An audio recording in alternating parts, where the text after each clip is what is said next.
Hi everyone, welcome. I'm down here in my wormery, checking in on a couple of my older systems, and in most of my older systems, and that includes my outdoor worm bag, I've transitioned the feedings to a small particle-sized diet, which around here usually consists of coffee, which is sort of a staple item, and the other thing I'll add typically is my worm chow, and that's what's on the menu today for these two oldest of my systems that have African night crawlers living in them.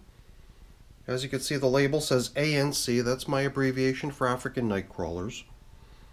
And it's been 15 days since we last checked in on these bins, at which point they were given the same stuff that I made reference to earlier, basically coffee and worm chow, if I'm not mistaken. At that time, we were still bumping into a lot of leftovers of some of my garden tomatoes that had been fed in previous feedings, and I'm already seeing some little tomato sprouts popping up, at least over there in tray number 1. And I'm wondering if they've managed to do away with all that tomato. Well, we're going to find out soon, because I'm going to get these systems up on the bench, and we're going to get them fed. So, let's get to work.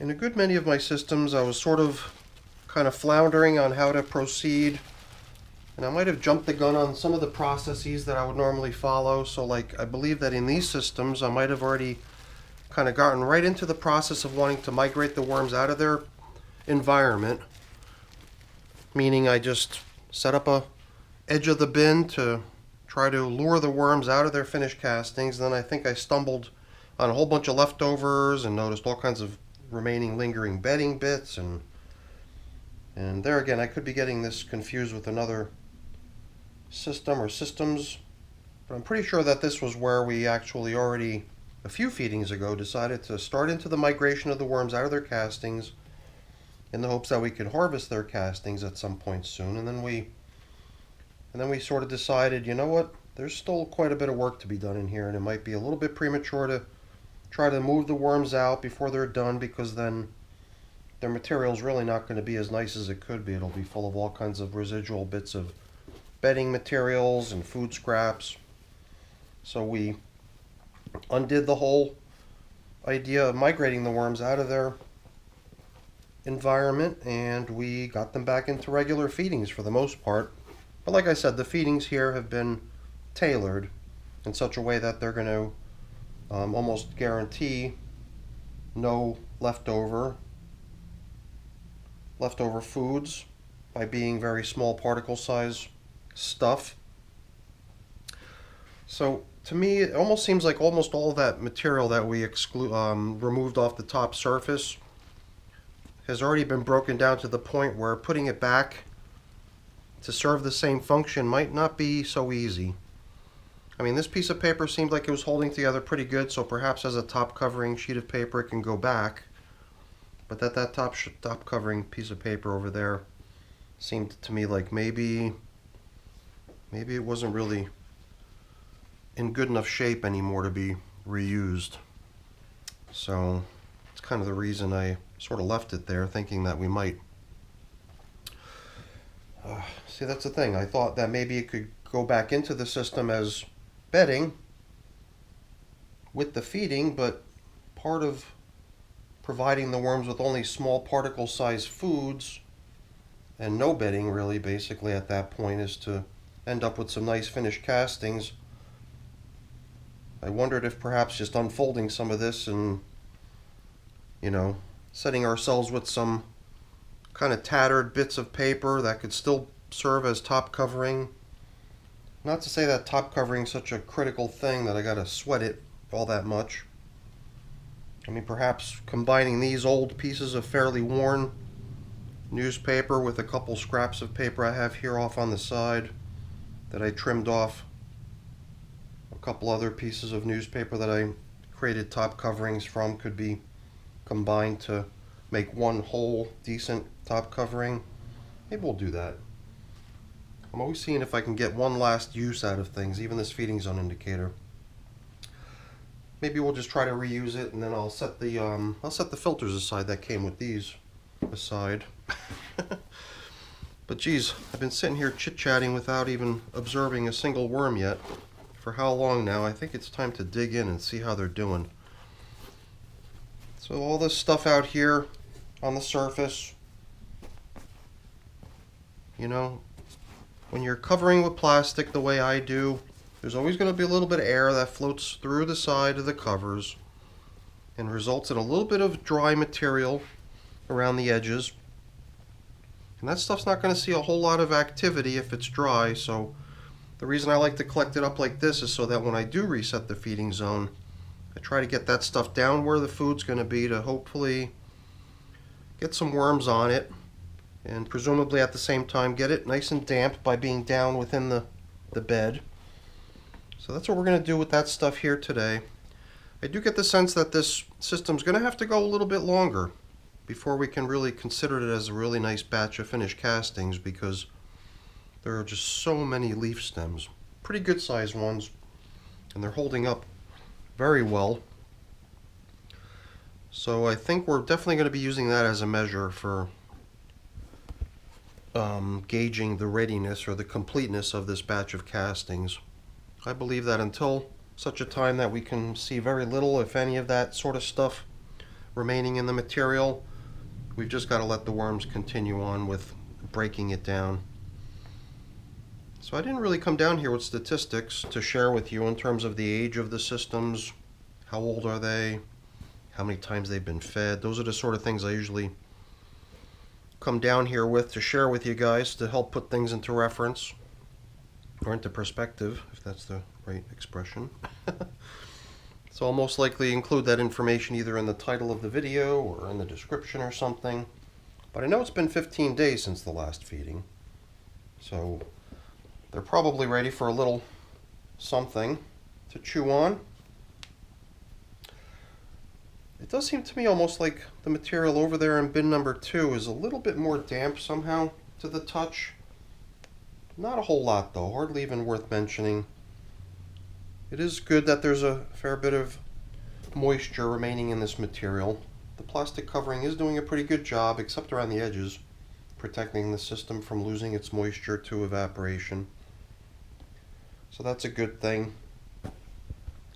I guess by putting back those old top coverings, we're not introducing a dry piece of paper out on the surface to suck up moisture, or a dry feeding zone indicator to suck up moisture. We're just going to stick with the existing stuff that's already got some moisture content to it and is not going to further dry the materials in the system. So here I'm seeing a little bit more leftover tomato than we saw over in bin number 2. There's not a whole lot of it remaining, just some skin. Last time they were almost whole tomatoes that I had to sort of even squish a little bit. Perhaps some of them even hadn't had their skin burst yet, so I had to sort of bust them open and let the juices out so that the worms can crawl in and gobble that stuff up. And in time, these tomato skins will go as well. I was kind of surprised not to see much, if any, of it over here. I mean, that's definitely tomato skin right there. Was I so preoccupied with chit-chatting that I just didn't notice? In here too, this is some sort of a tough thing. I mean, I believe it's corn cob. At some point, you know, if we do get to the stage where this material is something we would consider to be nice and fine and free for the most part of residue, then we would start thinking about re-engaging the migration process, trying to get the worms to move out of their castings, setting up a nice fresh batch of bedding and foods that would hopefully lure the worms out. And at that point we would leave this material uncovered to let it start drying and becoming a little bit less comfortable for the worms to remain in because of the dryness. But for now, I think we're in pretty good shape as far as moisture in here, so that the material can continue breaking down gradually. I've even thought about maybe at one point soon, perhaps, to just not even come down here with foods and sort of reclassify the system as now foraging, which really means they're not being provided fresh foods to eat, but rather just being checked in on to make sure everything's okay, and just giving them time basically to work their way through the remaining bits of food that's still in the system. Corn cob bits, leafy matter, bedding leftovers, all stuff that the worms could make use of as a food substance. So yeah, these coffee filters I believe are just going to get set aside for use elsewhere in some other system somewhere. And we'll just bring back the old ones. That sounds to me like the way to go here, because they're still holding up well enough to serve the purpose of feeding zone indicator. Not that we even need feeding zone indicators or top covering newspapers or anything like that. I don't know. I'm kind of a creature of habit, so I do have a tendency of kind of sticking to my unusual little processes. Not that they're so terribly unusual, but perhaps what's more unusual is just my slightly rigid tendency to always want to stick to doing things a certain way. Not that that's a terrible problem. I'm so running low here on the worm chow. To keep this little tiny bit around would seem silly. So I believe with that we're officially tapping out the supply of worm chow now.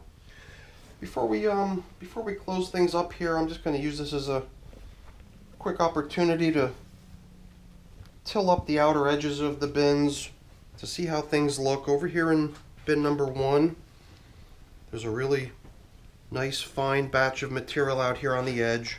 Still some leaf stems, but perhaps not as many as we saw down the middle. Here and there I'll bump into little pockets of bedding materials and things that I just want to sort of blend into the surrounding material instead of leaving it as a jumble that the worms can't really approach or make much use of. So I'm still, kind of prepared to find little pockets of stuff that could still be piled up somewhere within the bin that needs to just be blended in order to give it a better chance at being broken down. So let's see if we find anything like that over on this opposite end from me. I mean, here and there I'm seeing a pretty good sized chunk of leafy matter attached to a pretty good sized leaf stem. It'll take a few minutes before that stuff's all gone. Not a few minutes, it'll take a few more weeks if you ask me, not minutes. Sorry, don't know, my mind just drifted there for a second. And little chunks of corn cob, I'm pretty sure that's a chunk of corn cob. Those are the sort of things that are going to take some time too. So I think we might be back in here to maybe just do away with another couple days worth of coffee at some point in the near future. Check in on how things are doing, till up the material, get things stirred in if we find little pockets of this and that remaining here and there. But it does seem to me like things are in pretty good shape from a moisture perspective. Everything feels nice and loose and granular. Nothing feels too muddy or sticky or anything like that. So I definitely like the way stuff looks like down here in bin number 1. Let's similarly cover up the feeding zone in bin number 2 by quickly stirring the outer edges and examining the condition of the material. Here and there I bump into a stick. I should usually pull that out and just remove it, but I'm not going to worry so much about it. I got this feeling that in order to really end up with a nice finished batch of castings, it is going to be necessary to sift the material, because certain things like those corn cob bits, sticks, there's going to be stuff in this that will just need to be mechanically removed and then reintroduced into another new environment, perhaps wherever it is that we end up moving these worms into after we move them out of here. Because you just have to sort of come up with some sort of a cutoff point at some point, I think, because if I had thought ahead a little bit more, perhaps at some point just stop adding leaves as bedding so as to make sure that we don't end up with all kinds of leaf stems. Perhaps even limit the use of slow composting foods such as corn cob at some point in the life cycle of the bins.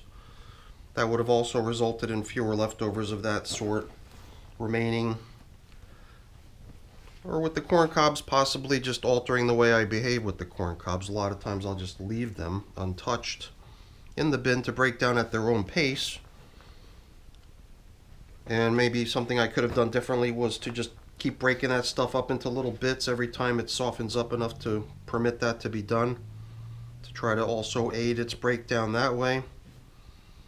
All little ideas to possibly consider on future setups that start getting to a certain age where perhaps you start forecasting the sort of things you're going to be in for in the near future and how you can plan for them so as to get the types of outcomes and results that you're hoping to see at that point, rather than finding yourself with all kinds of little situations and that might not be as optimal as possible, especially if you're interested in bringing a system to its end, but you're still feeling like it's not possible to do so due to all kinds of residue remaining in the system, feeling that the only way to really see that through is to let the worms break it down to a certain point. So over here were a couple pieces of extra newspaper that I had left over from some new top coverings that I had fashioned for some other systems. I'm wondering if it's even necessary, perhaps if we just combine what exists in here already with the coffee filter, feeding zone indicator. Perhaps we have something that sort of already resembles the top covering and we could just skip giving them a nice new one and just let the existing stuff ride. Over here, for whatever reason, it seems like the worms haven't really had as much interest in the top covering materials as they did over in bin number 1. I wonder why. I do strive to keep my systems pretty much in sync, but sometimes one deviates from the other and gets ahead of the other for whatever reason, and that's perfectly normal too. It is actually kind of tough to keep a couple worm bins in perfect sync with each other despite your best efforts. But that pretty much brings us to the end of this check-in, everyone. So we'll continue on with this. Who knows, maybe we'll come back with some more food for them at some point in the future. Maybe we'll decide that this was the last feeding and just let them forage for a while and break down what exists in the system. Let them turn their energies to that instead of getting fresh stuff. I don't know. We'll decide in the future. How does that sound? Alright everyone, that's it for the video. Hopefully you enjoyed it. If you did, as always, please don't forget to leave me a quick thumbs up before you go. That's always really appreciated. And if you haven't done so already, please also consider subscribing to the channel. That's very much appreciated as well. Alright everyone, thanks for watching. Have a great day. Bye now.